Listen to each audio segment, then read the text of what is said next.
महाराष्ट्र राज्यामध्ये जे काही महापुरुषांच्या अवमानाची जी काही शृंखला चालू आहे, याचा सर्वप्रथम आम्ही वंचित बहुजन आघाडीचे पदाधिकारी श्रद्धेय बाळासाहेब आंबेडकरांचे सैनिक म्हणून आणि एकंदरीतच फुले शाहू आंबेडकरी विचारधारेचे छत्रपती शिवाजी महाराजांच्या विचाराचे पाईक म्हणून या ठिकाणी जाहीर असा निषेध करतो। आज आमच्या वंचित बहुजन आघाडीच्या विधानसभेच्या कोथरूड विधानसभेच्या वतीनं सन्माननीय अध्यक्ष मान्य दीपकजी कांबळे यांच्या वतीनं या ठिकाणी कोथरूड विधानसभेच्या वतीनं आंदोलन लावण्यात आलेले होते। चंद्रकांतदादा पाटील जे या महाराष्ट्र राज्याचे मंत्री आहेत, त्यांनी डॉक्टर बाबासाहेब आंबेडकर असतील, त्यानंतर क्रांतीसूर्य महात्मा ज्योतिराव फुले असतील आणि कर्मवीर भाऊराव पाटील ज्यांनी या महाराष्ट्र राज्यामध्ये शिक्षणाची मोठी चळवळ त्या ठिकाणी उभी केली, अशा सर्व महापुरुषांबद्दल त्या ठिकाणी अवमानजनक वक्तव्य केलं। त्यांनी भिका मागून त्या ठिकाणी शिक्षण संस्था उभ्या केल्या।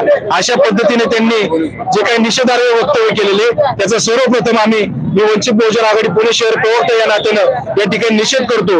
हे जे महात्मा फुले असतील, बाबासाहेब असतील किंवा कर्मवीर भाऊराव पाटील असतील, यांना जोडणारा एक समानतेचा धागा आहे, तो म्हणजे शिक्षणाचा धागा। कर्मवीर भाऊराव पाटलांनी त्या ठिकाणी त्यांच्यावरती सत्यशोधक समाजाचा त्या ठिकाणी पगडा होता आणि सत्यशोधक समाजाची स्थापना ही त्या ठिकाणी महात्मा ज्योतिराव फुलेंनी केली होती। महात्मा ज्योतिराव फुलेंना त्या ठिकाणी डॉक्टर बाबासाहेब आंबेडकरांनी गुरु मानलेलं होतं आणि अशी सर्व ही शृंखला असल्यामुळे त्याच पद्धतीने या ठिकाणी अस्पृश्यांसाठी किंवा दीनदलित पीडितांसाठी, शोषितांसाठी, वंचितांसाठी, सर्वांसाठीच या तीनही महापुरुषांनी काम केलेले आहे। त्यांनी कर्मवीर भाऊराव पाटलांनी लहानपणी त्या ठिकाणी अस्पृश्यांना विहिरीवरती पाणी भरता येत नव्हतं, त्यामुळे तो रहाट त्या ठिकाणी तोडलेला होता।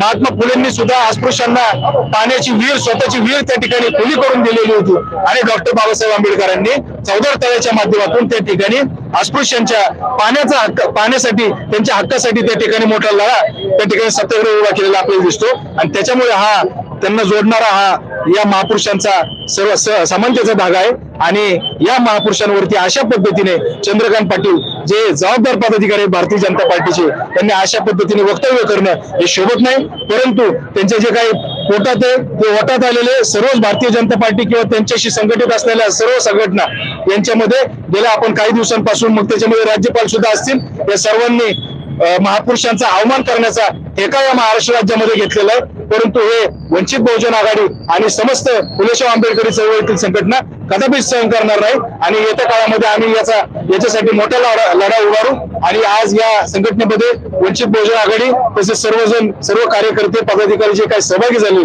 त्यांचं मी या ठिकाणी पुणे शहर प्रवक्ता या नात्याने मनपूर्वक असा आभार व्यक्त करतो। धन्यवाद। जय भीम, जय भारत।